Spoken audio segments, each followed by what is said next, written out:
So we were going to get started. I'm not going to roam the room because we are videotaping and audio taping some of this today. I wanted to introduce myself. My name is Maya Balakrishnan. I'm a USF neonatologist, and I'm the GME's Director of Quality and Safety. GME has a goal of exposing our trainees to RCA experiences that teach some core concepts in a meaningful and memorable way. And thanks to some of our friends over in Oregon, at Oregon Health and Science University, they gave us this game that we could play that hopefully will provide us an opportunity to do just that. So thank you for playing along with us, and welcome to our Mystery Dinner RCA. Today, we are going to solve the mystery of the misdosed medicine. But first, let's cover some basics. Show of hands. How many of you have ever participated in an RCA? A couple of you. When you did, was there ever just one error that was identified as the cause of the problem that was being investigated? No, right. So the point of performing a systematic RCA is to identify underlying issues that are causing symptoms of the problem, the things that you see.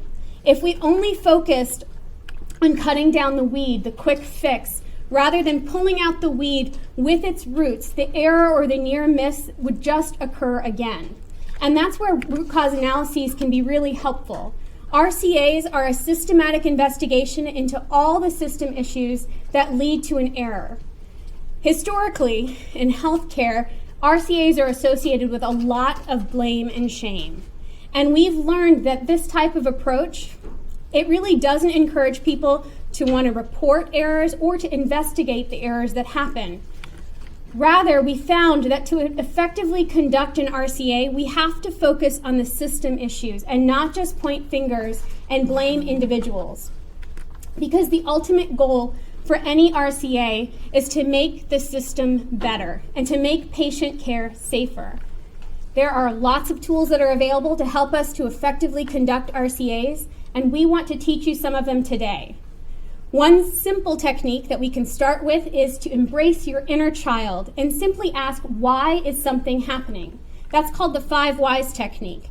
The idea being that you take a problem, my coffee is terrible, and you keep asking yourself why that is until you find an actionable item that you can address. So let me help you illustrate how simple this is. You could start with, my coffee is terrible. Well, why is your coffee terrible? My coffee is terrible because I bought it from the VA lobby. Well, why did I buy it from the VA lobby? Because I was late to work. And why was I late to work? I was late to work because my alarm didn't go off. And why didn't my alarm go off? My alarm didn't go off because my alarm clock is broken. So you keep asking yourself why until you find a corrective action, an actionable item where you can make a corrective action. So for example, in this case, you would want to fix your alarm clock. But in healthcare, we can't lose ourselves and let this get out of hand because we're healthcare professionals. And so when we're conducting an RCA, we have to act like adults. The answer to why my coffee is terrible can't be because my husband made it. There's no place in RCAs for finger pointing, no place for blame, no place for shaming. Realistically, if you think about it, we're all in healthcare. We come to work every day so that we can help people. And we're human. And all humans make mistakes. So every single one of you will make a medical error in your career. Some of those errors are going to result in patient harm. But all of those errors should be teaching opportunities. So if you feel the inclination to blame someone for an error that you see happen, take a breath and ask yourself, could I have made that same error? Could I imagine someone else making that same mistake? If so, don't blame the individual. Rather, identify ways that you can improve the system. On the other hand, if an error happens that's really egregious and you can't imagine someone making that type of error, it's a coaching opportunity. But back to our RCA. I mentioned that this is a structured and systematic process to address a problem. The steps are to charter a team, to perform a chart review, draft a sequence of events, identify knowledge gaps, create a final sequence of events so that you can identify root causes and create root cause statements so that you can propose corrective actions and create an action plan. In the next hour or so, we're going to walk through each of those steps, and together we're going to solve the problem of the misdosed medicine. Participating in RCAs, they really are like solving a mystery, and we want you to keep digging, eliminating causes, and searching for errors until the truth is uncovered. But to keep it slightly more entertaining, we're going to play it out like a mystery dinner. You've already completed the pre-survey, so let's get started. Meet Nick. Nick is the patient safety officer for the hospital. Every day I review our medical event reports. Employees enter one of these when an event occurs that they felt placed a patient at risk of harm or did harm a patient. I was just reviewing this report that was submitted yesterday afternoon. I need you to help me lead a root cause analysis of this event. Here's what I know so far. An 18-year-old by the name of Anna experienced an adverse event on 9D. The incident was described as follows. After an ICU consult, a patient in the emergency department was given an incorrect route of administration for epi to treat anaphylaxis. That led to cardiac arrhythmia, seizures, and an ICU admission. So, any volunteers to tell me what the problem was? Everyone's going to talk today. Any volunteers? A medication administration error. Excellent. There was a medication administration error. And what happened because of that? Patient harm. Patient harm. So it was easy to pick out what the problem was because this description of an error was objective and concise, so it made it really clear. Remember that when you try to enter an incident report. Don't hem and haw and don't editorialize. Make it very clear what the problem is. One other note before we move on. At USF and TGH, we use RL Solutions for our incident reporting system, and Dr. Peak is going to teach us a little bit about that and show us a demo at the end of today's session.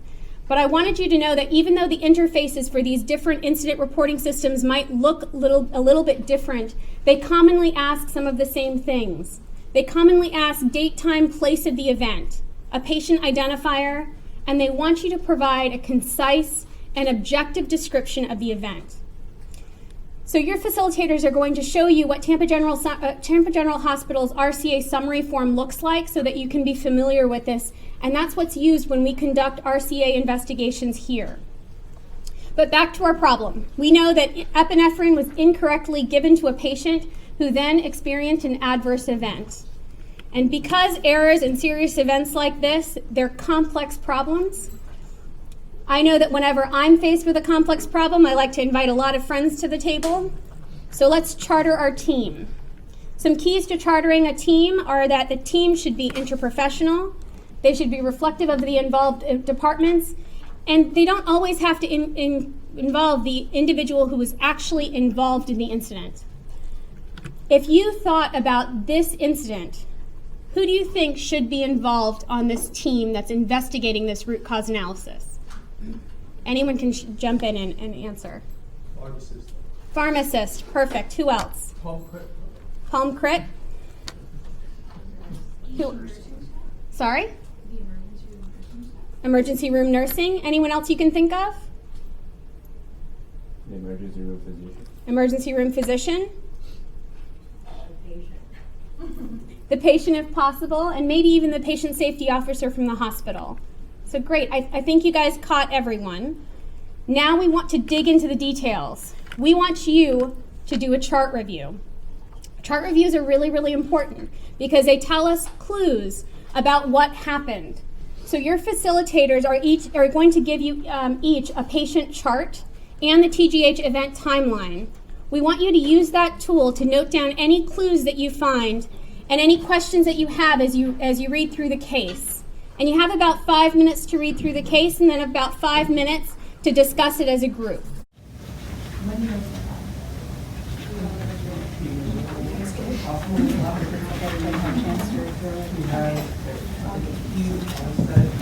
So, what do you know about the case so far? Simple stuff, anything, just facts about what you read.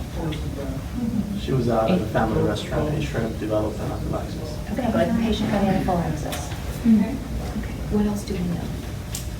Never had a history. Less details, sort of more big steps. Oh, big here. steps? Yeah.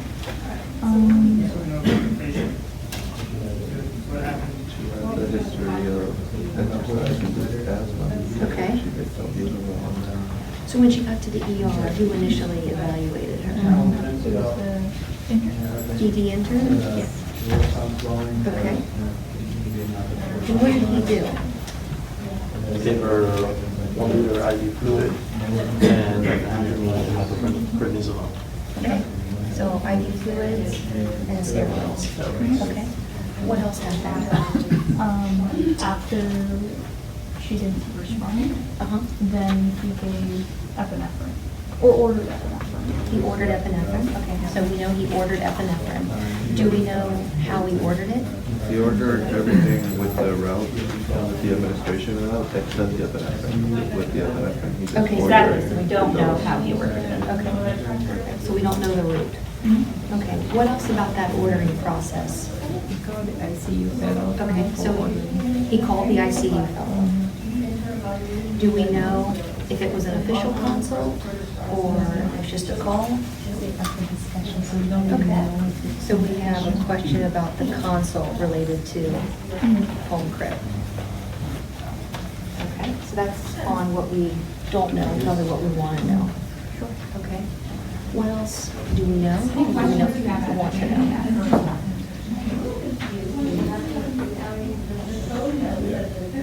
We don't know if the patient was planned to be intubated or was like just going to be monitored, because I know that sometimes that leads to like a higher threshold of sometimes Okay. patients. So level of monitoring. Okay. What about other players involved in this case?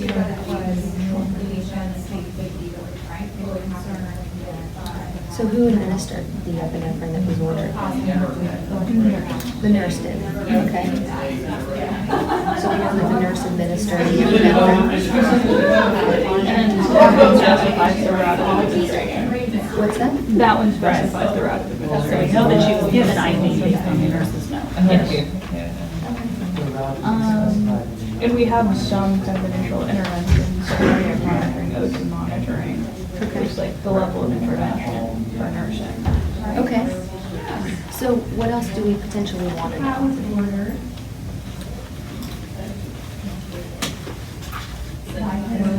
Initial order of the intern to the nurse. Okay. So how was, Right, how did the intern mean to order it? Exactly. Do we know if there was any discussion between the nursing and the intern about whether IVF is really what they wanted to give? so how did the intern want to order it? And then what was the outcome? So what ended up happening? She crashed. Okay. So VTAC. VTAC, no blue. Grand mal seizure, Okay. and then Intubation.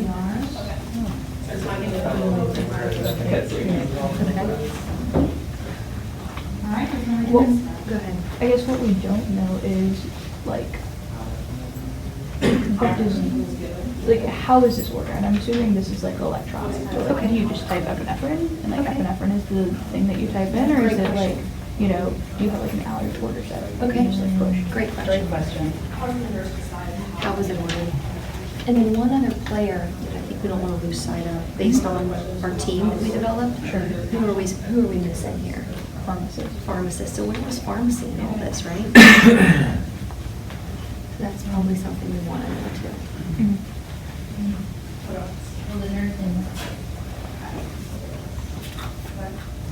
We don't know how to that. But we can add her in here somewhere, you know, where you're aware, but they're just giving. Great job.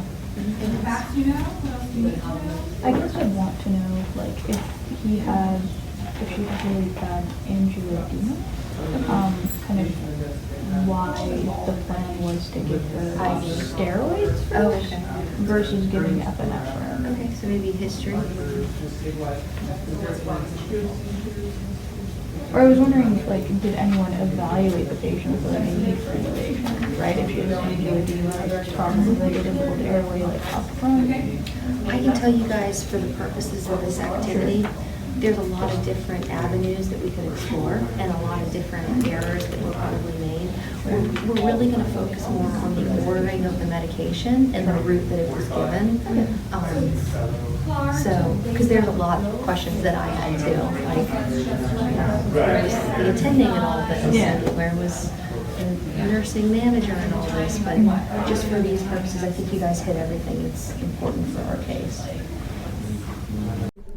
All right, I think most of us are done. So what I want you to do next is I want you to check out what you know as a group. And I want you to draft a sequence of events. So help your facilitator to list the events that happened in chronologic order based on what you know. And take about 5 minutes to do that. 5 minutes to do that. So when you make a timeline, it's easy to do a start and stop.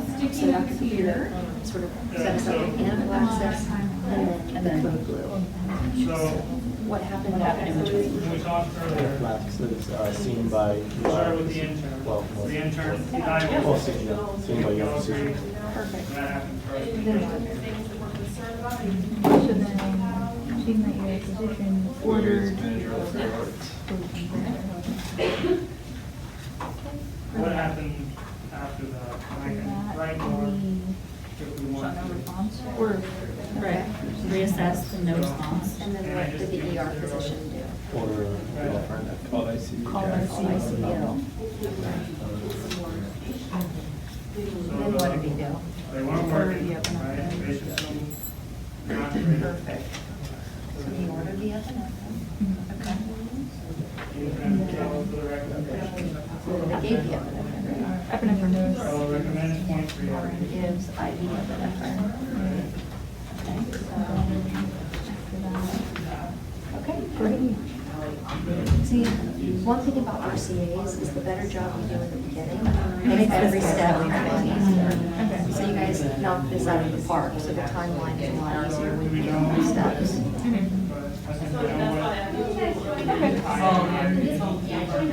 Okay, but we still have a lot of questions that we don't know. And so after this, we'll sort of reassess and get some more information based on some interviews that we'll do, which is where the name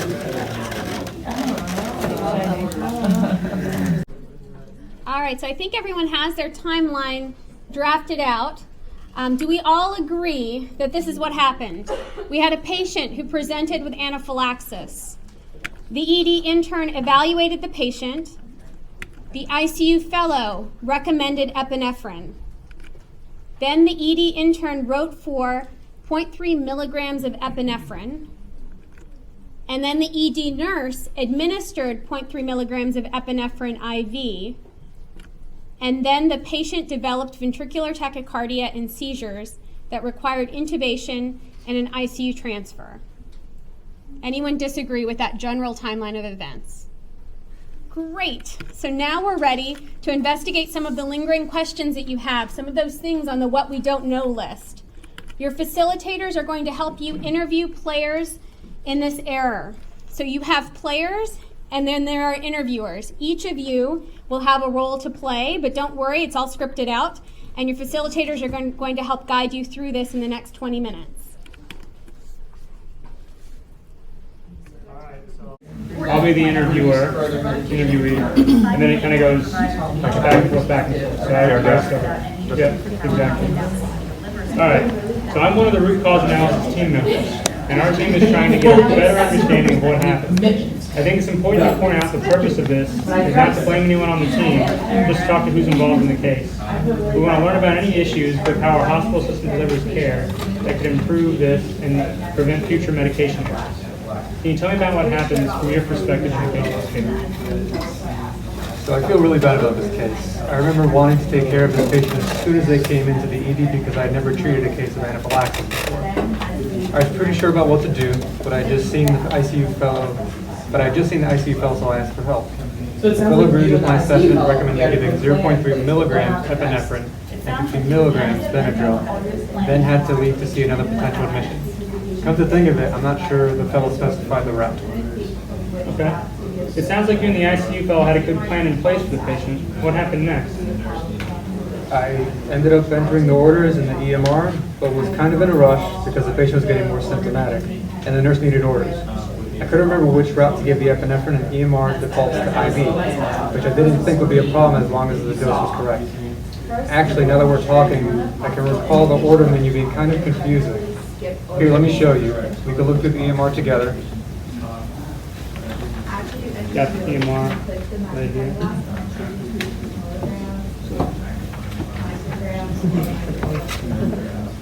Okay. Alright, so first of all, there are a ton of possible indications at the top, but I generally skip over this section. After you enter the dose, you can click the micrograms per kilogram per minute. Click. Then you can select either an IV, subcutaneous, or intramuscular route. When the emergency department is busy and I'm taking care of several patients, it would be easier if I didn't have to choose between all these options. Alright. Gotcha. Yeah, that's really complicated. Seems like this type of medication error could happen to anybody. And I'm surprised we don't see it more frequently in how complex all of our patients are. I feel like it's all my fault that the patient ended up having VTAC and going to the ICU. I should have asked for help from one of the attendings when I had questions about the route of administration, but I really wanted to prove myself, and I didn't want to bother them. They're never going to trust me now. I do feel like the system set me up for failure, though, and maybe there is a way to make sure this doesn't happen to another patient, or to one of my co-residents, because I don't want any of them to have to feel like this. So you can pass off your role to somebody else. Yeah, so what have we learned from this interview? What new information do we have? Can we move any of our questions over to this side? There you go. So we know it was ordered Alright, so. in the So what do EMR, we know? So now what do you know after but this? What do we know after that? the route was not specified at the time of the recommendation. That was one thing we were considering. Okay. Alright, so this was unclear,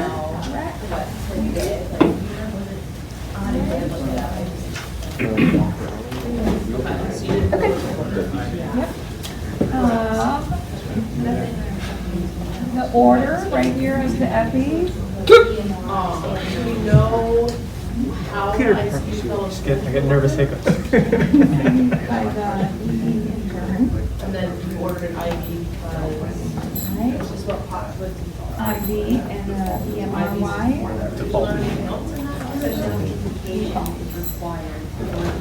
Okay.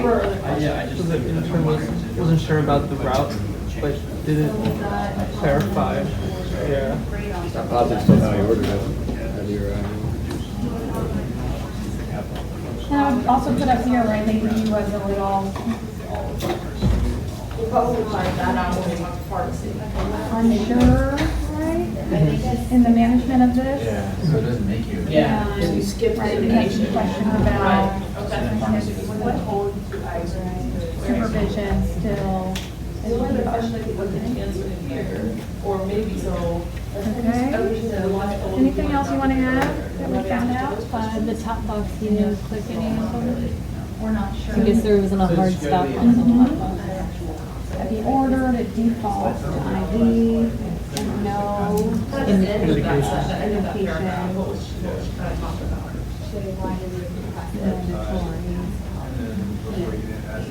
So maybe.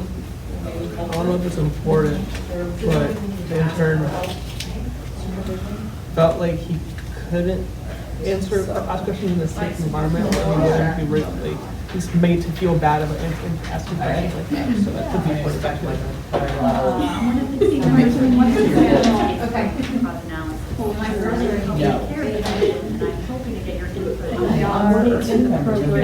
This root cause analysis, and I saw you help reaching out to us, get your input on this case, particularly any systems issues that you think could be improved. Could you tell me about this case from your perspective?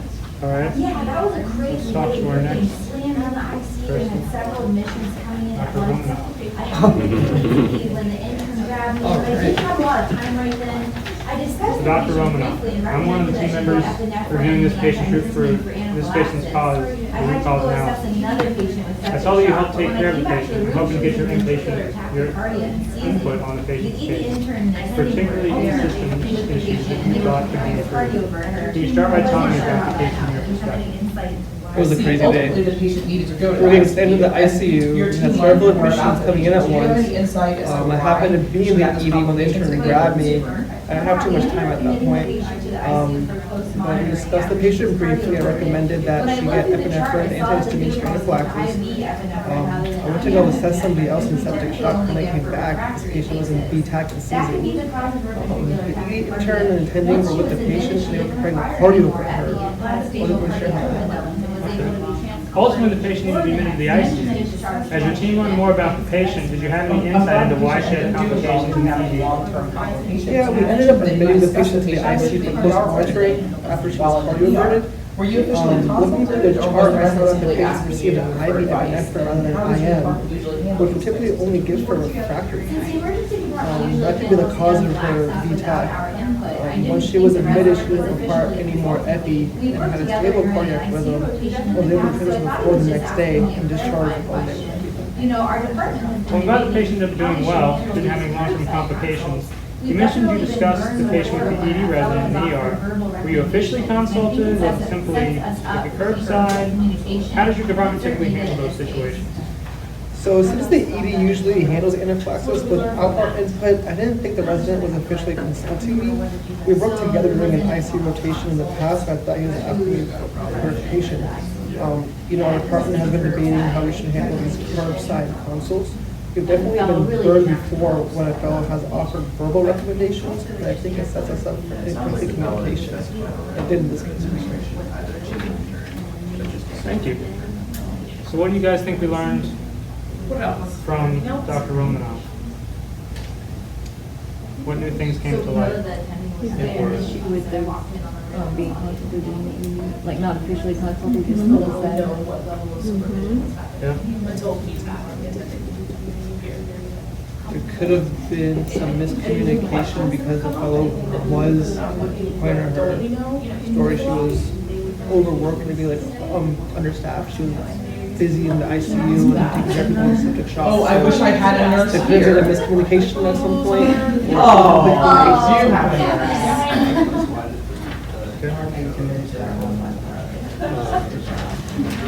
Seems a lot like maybe discussed victim of circumstance, but this was a curbside when there's something or else already critical going on, so that person's attention. Yeah, no, he's like a whole. Passing, not able to really digest. I know, we got Peter Parker and the whole. Impacted The Avengers. commentary. The level of training thing too, the fellow might have just assumed that the intern knew that this as should an be RCA given team member, IM, I get the best only. understanding of the events It's that a occurred. refractory case, which is, it's an IV Let's bolus. get your viewpoint on this case as well, as insight into the nursing workflow for delivering medications in the emergency room. Poor girl, I feel horrible. I just recently transferred to the emergency department. A few Now months let's hear ago, from the I was nurse. working on the medical ward for the past 2 years. That's made an adjustment. How you doing, Steve? That sounds like a pretty steep learning curve. As an RCA team member, It can certainly be challenging I'm to trying to get the adjust best understanding of the events of this case from providers who are involved in the patient's care. I'd love to get your viewpoint on this case, as well as insight on the nursing workforce for delivering medications in the ER. Oh, well, that poor girl, I feel horrible. Just recently transferred to the emergency department a few months ago after working on the medical ward for the past 2 years. It's definitely been an adjustment. Gotcha. Sounds like a pretty steep learning curve. It can certainly be challenging to adjust to a new clinical environment. It sounds like you're still getting used to the workflow in the ED. Can you tell me more about the process for delivering epinephrine?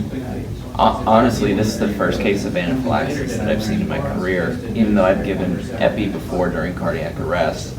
I think we have pre-filled syringes for IM administration in the central medication storage area, but the only IV formulation I know about on the unit is the code card. The patient was getting more symptomatic, and so once the pharmacist approved the order, I just grabbed a 10 cc syringe from the nearest cart. I gave the whole 0.3 milligrams of IV epinephrine quickly, as if I were given it during a code, and only later did I learn that I was supposed to administer it over several minutes. Do you have any suggestions how this case could have gone differently? Not blaming anyone. Well, when I was on the wards, we had to have a second nurse present when delivering high-risk medications for verification purposes. This has been one of the biggest workflow changes since I moved to the ED, as there there's no mandatory double check for any medications.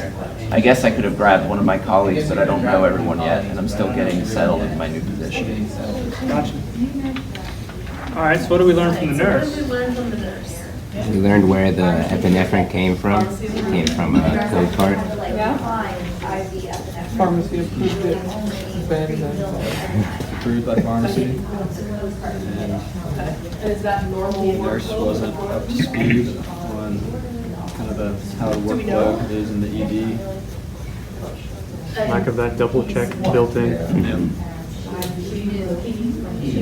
The nurse was experienced, but I mean, in this situation, it's a different administration route. He doesn't really know his role as much. He's new here. And is used to only getting epinephrine IV. So a ER nurse might have been like, what? Whereas he was a foreigner. And he said, great. Excellent suggestions on double check for high risk. Yeah, grab it from the crash cart. So, good call. All right, well then let's talk to the pharmacist. What do you say? Let's do it. It's all your fault. All right, as a member of the root cause analysis team, I'm trying to better understand how our department can improve this process. Can you help clarify how medication is typically delivered in the ED? Of course, I'm surprised that this happened, since we added 2 pharmacists to the emergency department about a year ago to reduce medication errors and required all non-emergent ED orders to be approved by a pharmacist. Plus, I've worked with this resident many times and he is very knowledgeable and has always been careful with orders. Seems like the emergency department has already taken steps to reduce medication errors. Is epinephrine delivered in a unique way, or is there a common way that providers can mistakenly get the wrong dose or enter the wrong dose? In reviewing the chart, it looks like the patient received 0.3 milligrams IV epinephrine. For anaphylaxis, we typically start with IM epinephrine and give 0.3 milligrams intramuscular. IV epinephrine is reserved for anaphylaxis that didn't respond to 1 or more intramuscular doses, or when the patient has severe hypotension and signs of shock. In these cases, we use a less concentrated formulation and deliver a smaller dose of 0.1 milligrams IV over several minutes. On occasion, we can give epinephrine as a continuous IV infusion. This patient got a larger dose than should be given via an IV for anaphylaxis, and I'm not sure how quickly the nurse infused it. That may explain why the patient had ventricular tachycardia. All right, that sounds pretty nuanced. I could see how a provider could enter the wrong dose if they didn't know all of that. What do you think went wrong in this particular case? I can't believe I approved this order. 0.3 milligrams of IV epinephrine would be an odd dose, but there's no backup alert for the EMR to alert me if the dose or route doesn't match the indication. I guess if I was in a rush and saw 0.3 milligrams of epinephrine, I could potentially have approved the order without realizing that it was ordered as an IV administration and not the intramuscular route. I guess I'm just shocked that the resident ordered it this way since he is usually so thorough. All right, what did we learn from pharmacists? Well, it seems pretty nuanced. I can see how someone Looks like making the errors pharmacist was using the wrong dose if they didn't know. pretty confident in that resident's ability already, so I might have been a little off the Appreciate the confidence. We're not pointing fingers. Not pointing fingers. Anything else? That what he said at the end, there wasn't an alternative, another hard check in the computer to say, hey, this is an unusual dose for this indication. Look at this other option. Was there an indication at all? Well, not based on what we discovered earlier. Was it the wrong dose that it didn't alert? It was the wrong route. No flag. But no indication was hit, so that's why he's saying there was no alert. Just couldn't verify what it was for.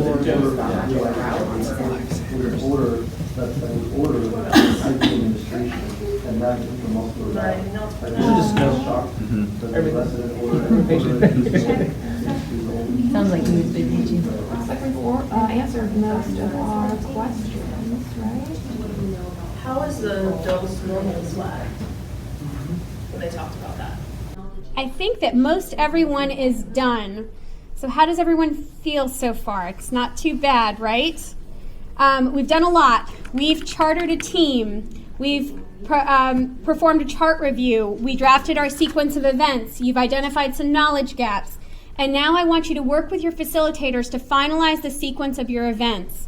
So kind of finalize that initial timeline that you had come up with. And we're gonna kind of put them in our thing. So curbside consult. Where does that go? Maybe next to like ICU call. Is it curbside? Intern, not sure what to put. That's Before the calling before, yeah, the consult is why they asked the fellow. Now, is this for this, or is this for he wasn't sure what route to order? Maybe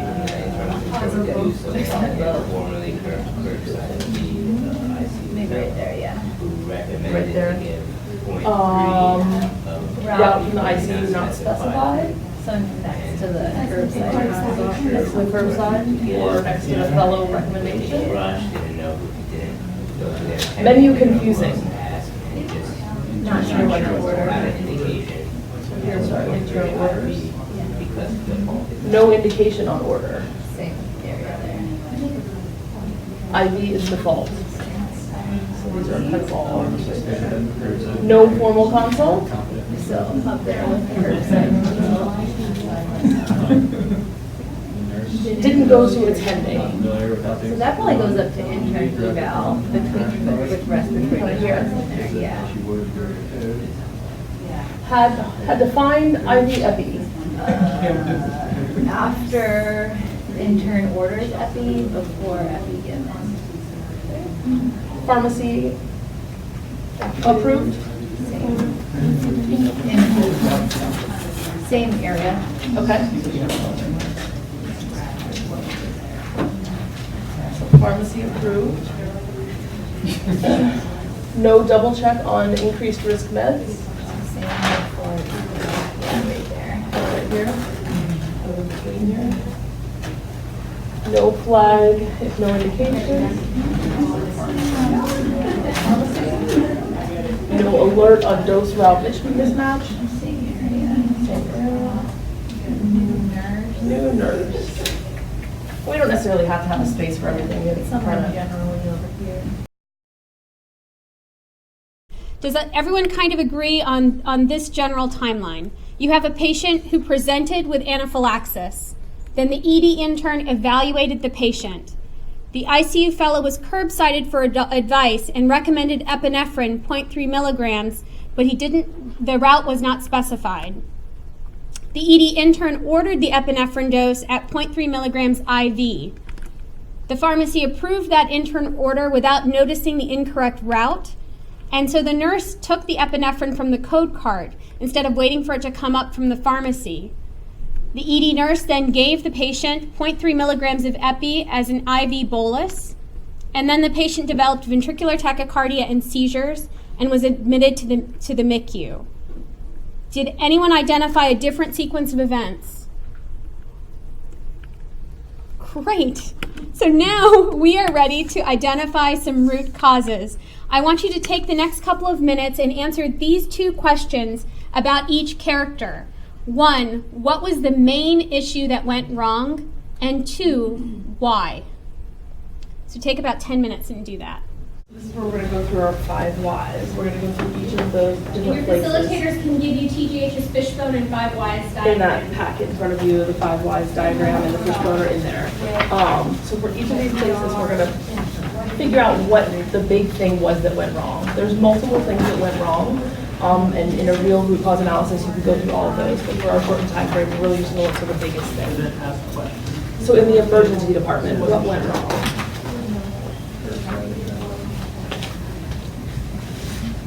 For the ED intern. There's no attending supervision Okay. after the initial evaluation. Do we think that's the big thing that went wrong? Okay. They're attending our seated patient, I think it had to get in. We are unsure. It's not something that we were given in our information. So is there anything else that we know went wrong with the ED intern? I mean, we know that the ED intern ordered the medicine through the wrong route. Okay. And had questions even when ordering it about how to give it and order it. Wrong route order. Why was the wrong route order? The order itself seemed confusing. There were a lot of details in the order that were difficult to decipher. Okay. Why? What way? There were multiple click downs and it defaulted to IV. And also just lack of knowledge. Yeah, it was a knowledge base. We'll put knowledge over here. Knowledge is a difficult one. I think that's helpful here. Knowledge is a difficult one to deal with in RCAs. You know, education is always an ongoing thing, but we'll put it on the side there.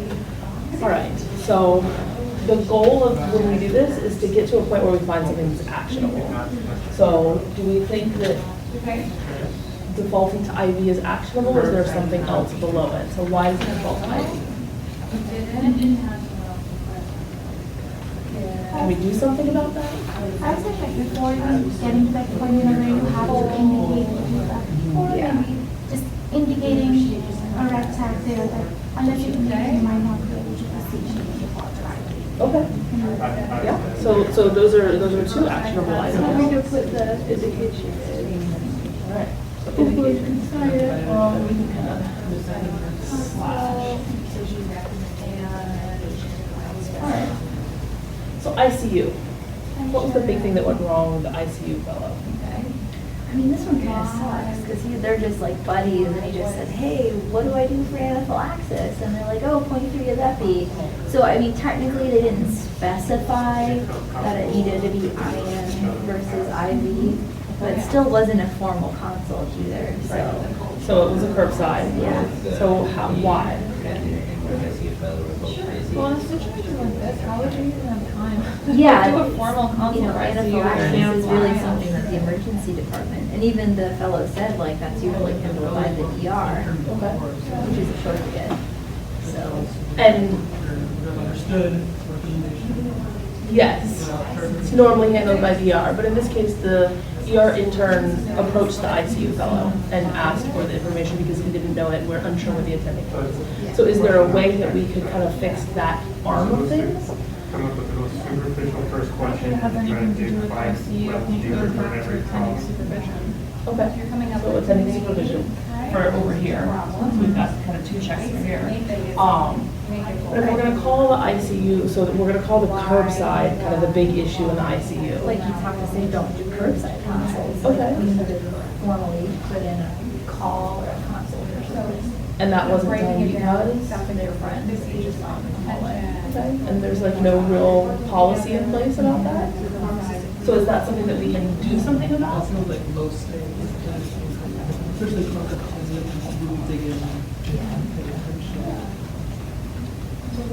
That's something we can do something about? Maybe? I mean, what are you going to do? Be like, sorry, I'm not telling you, and like walk away. Well, what does a formal consult give us that we didn't get in this case? I guess an evaluation. That's a big one. And what else? Documentation. Those are the two big ones. So we would have a better kind of outline of what happened. We would have another person evaluating the patient because we're unsure where the attending was, and we really don't have any information on that.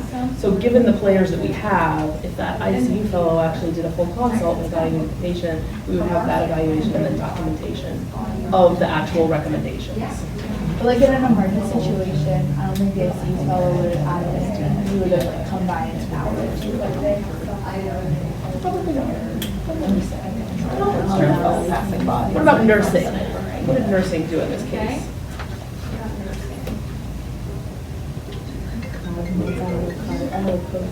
Okay. So those are kind of secondary wise. So the big thing that nursing did was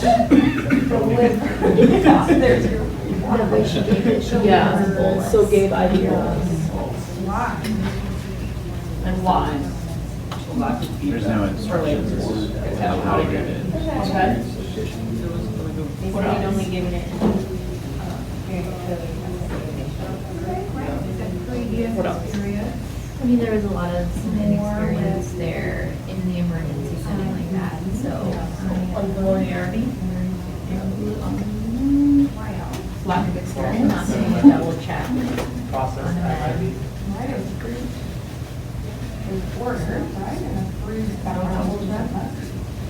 What else?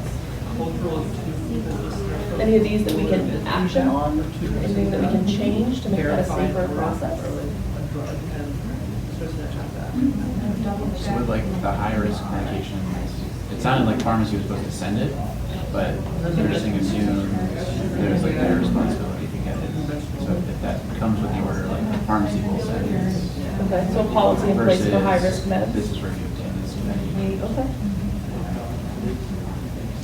Which like that's kind of sicky too, right? Because we've all been in situations where we need something right away, and the nurse will like go somewhere and find it, or they'll pull it from somewhere because you need it. So, like, there does need to be some inherent flexibility, but you hope that's with a little better oversight than in this scenario. So in that scenario, how would be another way to kind of head this off? You've got an inexperienced nurse, a physician ordering something emergently.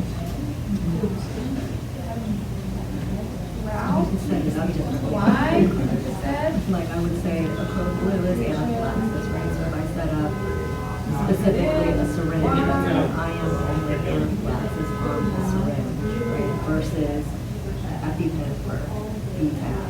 I could set up differently to make sure that you have the rest of that's Well labeled. What else? What do we do with other high-risk meds?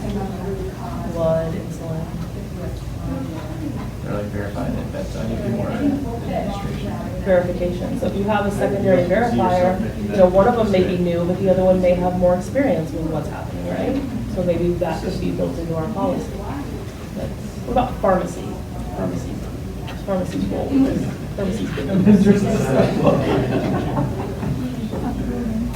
approving. Verify the route. So they approved the wrong route. Why? Say what was wrong in the system and everything. What was that? They assume that it was ordered correctly. Okay. Why? Because they knew the intern, they trusted them. What could have helped us in that situation?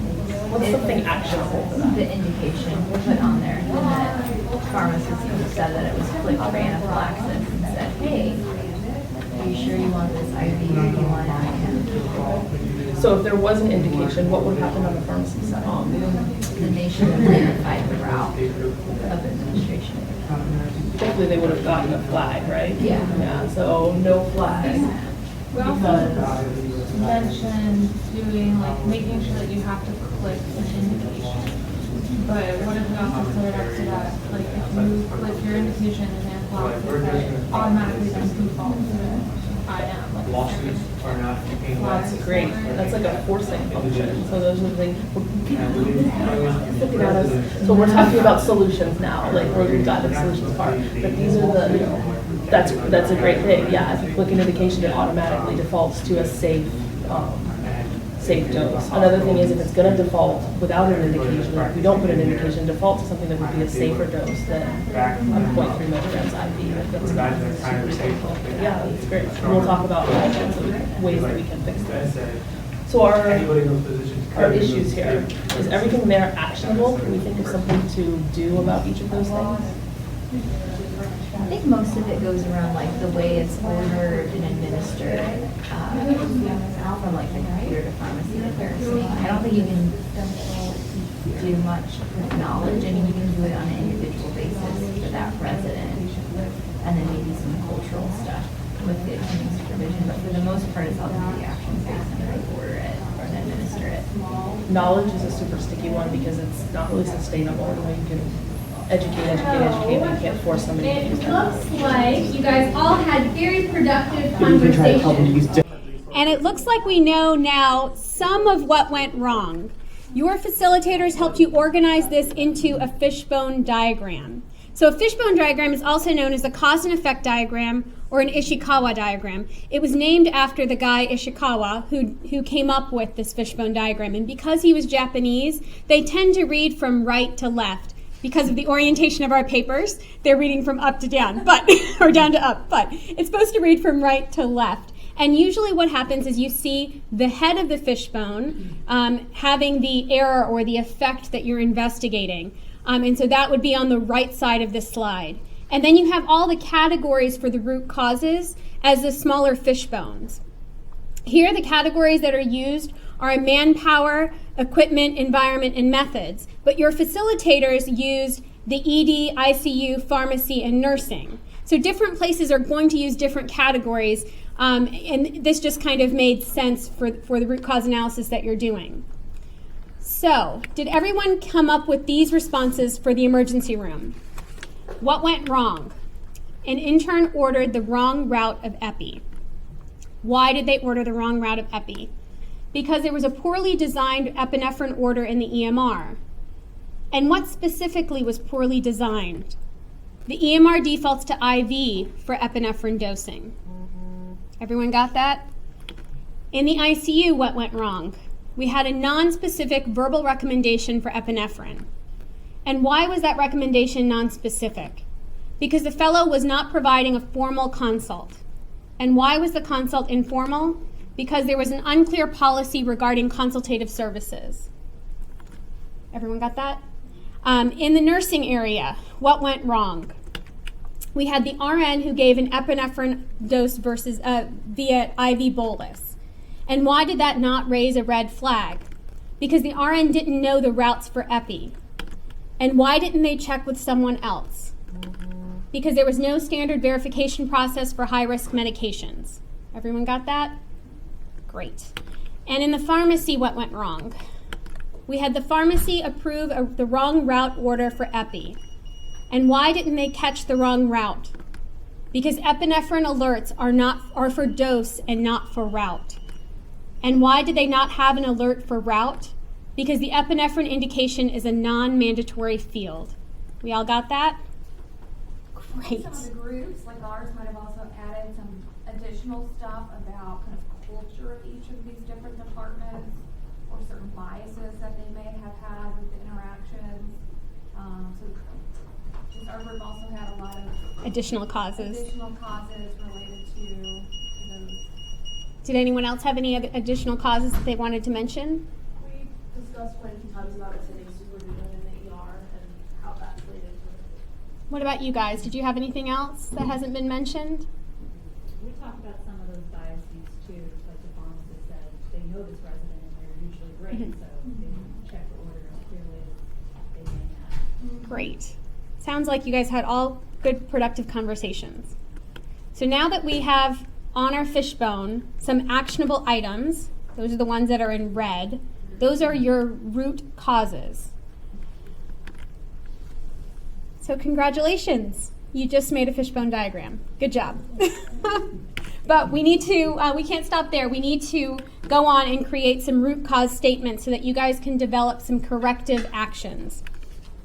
When you develop root cause statements are single sentences. They're always stated as because of X, which is the root cause, Y, the error occurred.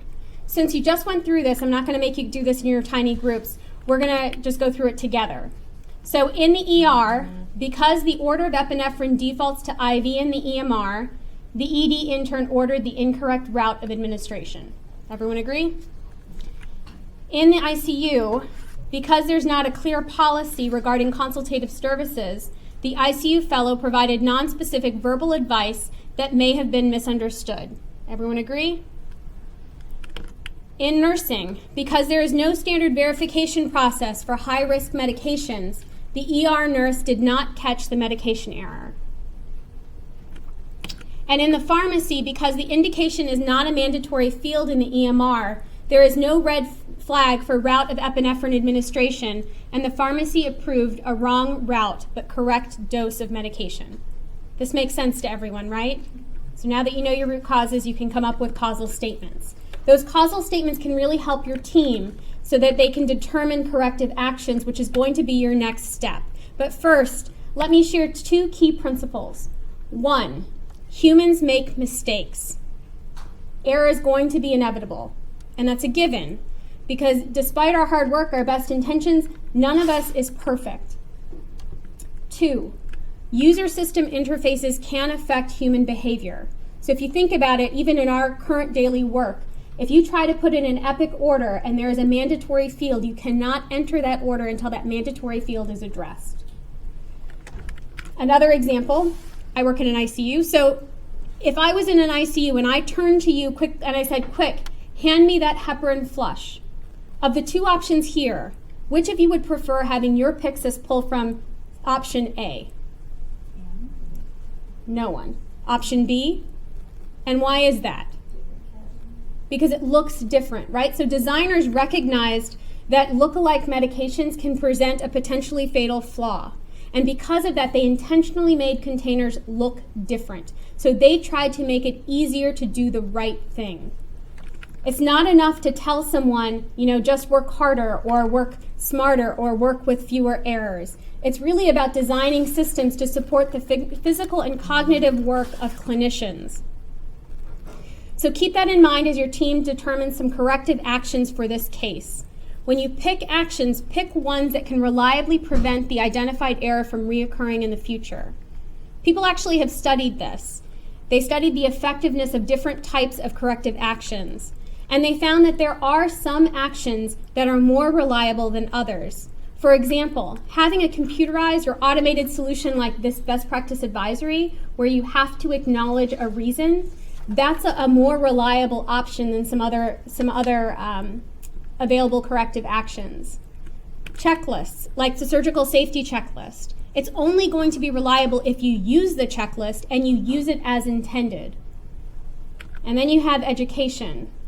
Education is always necessary, but it's also one of the least reliable corrective actions because you can give people knowledge, but you can't make them use it.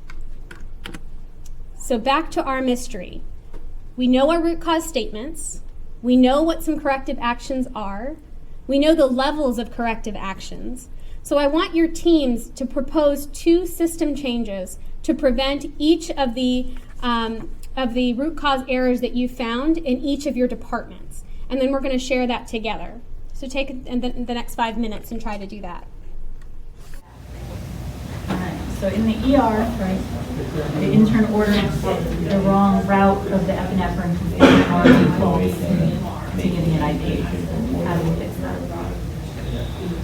And you kind of alluded to Yeah, this if it were early me, on. I would have like a subset drop down of like the most common reasons you gave that medication, a subset of the most urgent reasons to give the medication, and then either like a free text or like an all kind of population thing. And depending on what's clicked, it'll not only change the subsequent boxes, but will also take a trigger pharmacy if it's something that's like the most urgent column or some kind of design like that. So you would be required to put an indication? Yes. Okay. And then also organize them, because I think the problem with a lot of those things, not only this one, but some of the other ones, is There's they're just too much requirements. stuff, just and that's add why on people are everything. skipping it. Yeah. Okay. And not even like, I don't really like alphabetical organization all the time either. Based on severity. Yeah, that's what I would do. I love Or, that. Okay. I don't, even in the ER, because like I thought those were the 2 things, was like most common and most urgent. And I guess you could argue anywhere in the hospital. So I'm going to give this to you, so when you get called on, so you require, so the EMR must require an indication. Is that reliable, intermediate, or low solution? Because it's not going to allow them to go further. Right, I agree. It's strong. What else can we do for the ER? Just back on that. Any solution is It's only works okay. if the correct indication is put in, but I don't have them with the culture. Okay. Pull up appropriate. So how do we change the culture? It's not going to be a hard stop function. It's okay. Right, and so not every solution is going to be a strong one. I mean, preventing you from putting in an incomplete order, that makes you stop. Nothing's going to make you go ask your attending or go ask. What about your idea about the order sets or standardization for anaphylaxis when somebody comes in? Is that a high, intermediate, or low? I think it would be, assuming that like it's used every time, it will be reliable, but the concern being like if they don't recognize it up front that this is anaphylaxis, it may be more of an intermediate. Yeah, I agree, intermediate. Okay, we got our 2. We'll come back to it if we have time, but what about nursing? Double check, okay. For high-risk meds? What is that? High, intermediate, or low? Yeah, that's okay though. What else? For we have these high risk. Well, this is low and less. It was admission diagnosis. Go ahead. This is more or less reliable, but since she had the transfer from the floor to the ED, maybe orientation, a quick orientation, okay? Especially these types of emergencies. Right, this is something she'd never seen before. High, intermediate, or low? It's low, but it could have helped a lot. Okay. What about ICU? Too much for very little. Right, that would be a policy change. That, you know, if you're gonna call ICU, it has to be a formal consult. What is that, high, intermediate, or low? I'll give you a clue, policies are always low. Oh. Right, because if you still see your friend, the ICU fellow, you might just say, hey, what should I do with this anaphylaxis? The policy is that you need to consult. It's easy to bypass that. Policies are supposed to not abuse interns, but, I mean, clearly, right? Okay, what else for ICU? I think it's kind of goes with the curbside thing too, it's also not a great one, but the whole, like, if you tell me epinephrine, I should also be like, okay, let me confirm, and maybe it's only a dose around in that instance, like the. Maybe a checklist? Yeah. In their consult order? Okay. Checklist for fellow. I'm gonna give you 2. Okay. All right. And lastly, what about the pharmacy? See how we can do something with the emails. Because really the root cause was they didn't get flagged. Right, so if it's flagged for the route and not just the dosing, the pharmacy would cost us. Flag for route. And how do we make sure it flags for the route? But then she's making it. Perfect. Okay, you have 2. Okay. Go ahead. So, I mean, I would consider anaphylaxis like a relatively higher risk medication. Okay. So like before administering anything that's like higher risk, you know, having a pharmacist go and review orders. Okay. So high-risk meds can't be processed unless a pharmacy checks it? Yeah. Okay. Or they should be like higher up on their priority list. I think some of this was also that like it took pharmacy a while to approve of it, and that's may have been the reason why the nurse, as soon as he or she saw it, pulled the med off the code card. That's a great point. So when you have a queue of orders the pharmacy has to go through, which one do they do first? Hopefully staff meds, right? But maybe we change the queue to include high-risk meds. Okay, I'm gonna give you 2 as well.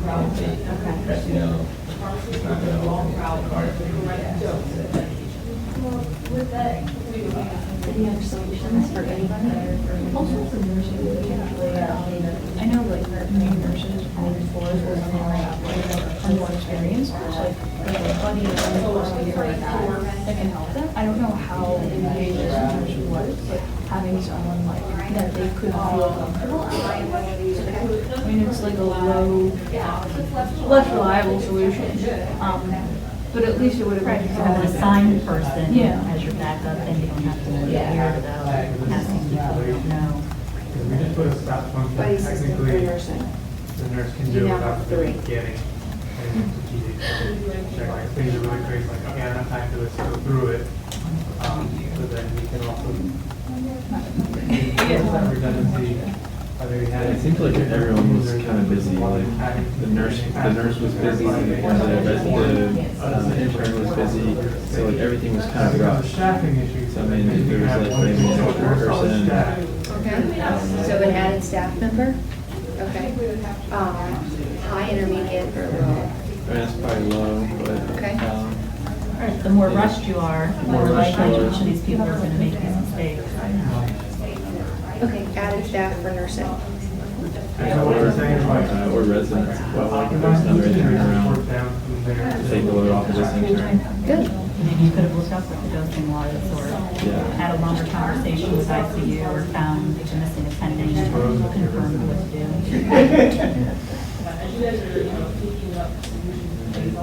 All right, so it looks like you guys came up with some really good solutions. So let's talk through them. Let's share what you came up with. does your team want to share what they came up with as a potential corrective action for the ER, and maybe tell us what level of action you think that is? Yes, one of my team does. So we thought having a force indication as part of the order, and then having the indication that you click default it to the route of administration. So like, for instance, if you put anaphylaxis, it would default to the IM option. And then maybe thinking if you had to override with a standard route and dose was having to put in some kind of comment of why you were overriding that and choosing a different order. That is a great suggestion. What level of corrective action do you think that is? Most reliable, like a force stop function or computerized. I agree. Great suggestion. What about you guys? What did you come up with for the ICU? Tell me what one corrective action suggestion, and then maybe tell me what level of reliability that is. So we thought that you should only be able to do formal consults, no curbside. And we believe that this is also a more reliable, most reliable level of corrective action. So are you talking about a policy, or are you talking about? This would be something they'd have to use. It would be policy. You'd have education on this and everything, but you'd have to use a computer and actually have a documented consult in the computer. So maybe having a policy to prevent people from getting a verbal curbside consult. So that would be a less reliable thing, but you could make people use the computer to put in the consult itself. We also talked about the culture in the ER and with the pulmonary ICU team, and that if they had kind of a quick question, almost like a EKG alert that they do for just to get a quick answer from the card, if that would then be an option that could be selected. So creating a separate type of consult. I like that suggestion. All right. What about you guys? What did you come up with for nursing? Tell me a corrective action and what level action that might be. The double check high-risk medications. Great. That would be more or less somewhat or less reliable than an automated. So actually, that you're preventing it's human redundancy, right? So you're saying, I'm checking it. I don't double check myself. You are checking my order. So a separate human is. So that's human redundancy. So it's actually a pretty reliable suggestion. That's great. What about you guys for pharmacy? Tell me what you came up with for pharmacy. So our other thought was we had the initial order of forced indication with the route. So then that way, if it doesn't match on pharmacy's end, having it flag, and then the pharmacist having to go in and verify why the route's not matching the indication, and either calling the person ordering it or checking it or changing it. That's great. And what level of corrective action is that? It's going to be another reliable, automated, computerized. Yep, so it's a very highly reliable suggestion. Good job, guys. So we are almost at the finish line. The last step is to create an action plan.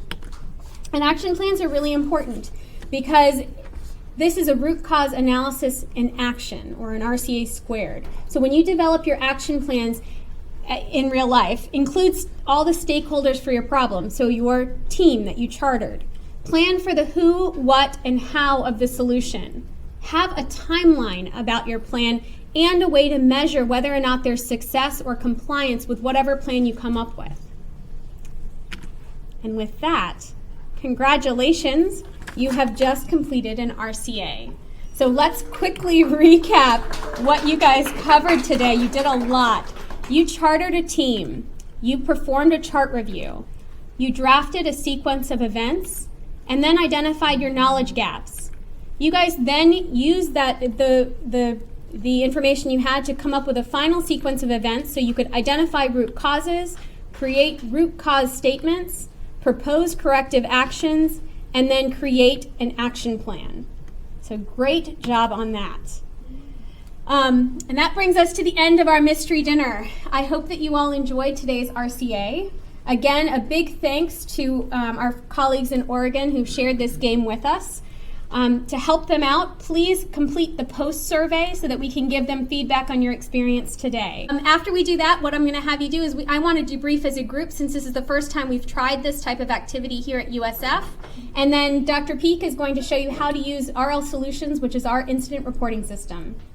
Again, thank you for playing along today. I wrote down some stuff. She got videos. Badge, sometimes it's a letter is the first thing you see. That letter corresponds to a number. So A is 1. Well, on your badge would just be all numbers. You have to convert Oh. the first number to a letter. And it's all Yes. numbers. Flipped it around. And if you ever get confused, you can call IT and ask them, and they'll be able to tell you right away. Or if you don't know your password, they'll be able to give you a new password. And so then here you choose the type of incident this pertains to. So if it was a fall, you may click on it, and they're going to ask you the specific event type, the type of person affected, the severity level. If an injury occurred, was it an equipment issue? So there's all drop-down menus for those things. Mm-hmm. And I just want to sort of mention what Dr. Balakrishna was saying, that we want this to be succinct, objective, and actionable, hopefully, when you report these. And so we also encourage you to report near misses. So just because something bad doesn't necessarily happen doesn't mean a near miss shouldn't be reported as well, because it's how we'll improve. All right, that's it.